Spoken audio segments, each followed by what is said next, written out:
जातनिहाय तिथे कुठलाही भेदभाव होता कामा नये. याचा अर्थ असा की त्यांना वेगवेगळ्या ठिकाणी ठेवणं फक्त असं नाहीये.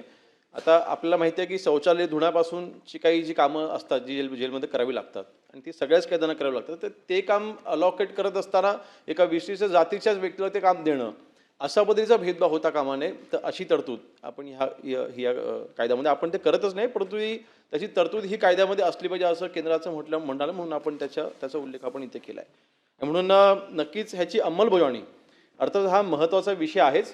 अंमलबजावणीशिवाय कुठलाही कायदा हा अंमलबजावणीशिवाय त्याचा काही उपयोग नाही आणि ती अंमलबजावणी नीट व्हावी ह्याकरता नक्कीच आमच्याकडनं देखील वारंवार सूचना या होत असतात. किंबहुना माझ्यावरती ही गृहराज्यमंत्र्याची जबाबदारी आल्याच्या नंतर मी देखील स्वतः काही जेलला मी स्वतः भेटी दिलेल्या आहेत आणि विषय समजून घेण्याकरिता आणि तिथली परिस्थिती समजून घेण्याकरिता तिथलं जे काही वातावरण आहे ते समजून घेण्याकरिता मी देखील भेटी दिल्या होत्या.